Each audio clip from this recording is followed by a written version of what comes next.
होय, solar system mobile ॲपने control करता येते.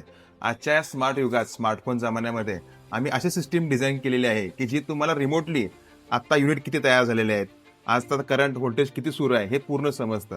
जर तुमच्याकडे ॲडमिन ॲक्सेस असेल, तर इव्हन तुम्ही जे पॅरामीटर्स चेंज करू शकता, जसं की व्होल्टेज लेव्हल, करंट लेव्हल ज्या गोष्टी आहेत, त्या तुम्ही रिमोटली चेंज करू शकताय. पण याला एक काय गोष्ट आहे, की त्याला वायफाय डोंगल असावं लागतं. आणि ह्या वायफाय डोंगलला तुमच्या घरी जर वायफाय हॉटस्पॉट किंवा एखादा राउटर असेल तर त्याची रेंज पोचली पाहिजे. तरच तुम्हाला यातला पूर्ण डेटा रिमोटली कुठेही ऍक्सेस करता येतो. होय, सोलर सिस्टीम मोबाईल ॲपने कंट्रोल करता येते.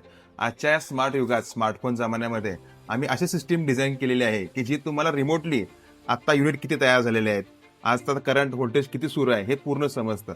जर तुमच्याकडे ॲडमिन ॲक्सेस असेल, तर इव्हन तुम्ही जे पॅरामीटर्स चेंज करू शकता, जसं की व्होल्टेज लेव्हल, करंट लेव्हल ज्या गोष्टी आहेत, त्या तुम्ही रिमोटली चेंज करू शकताय.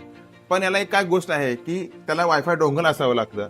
आणि ह्या वायफाय डोंगलला तुमच्या घरी जर वायफाय हॉटस्पॉट किंवा एखादा राउटर असेल तर त्याची रेंज पोचली पाहिजे. तरच तुम्हाला यातला पूर्ण डेटा रिमोटली कुठेही ऍक्सेस करता येतो.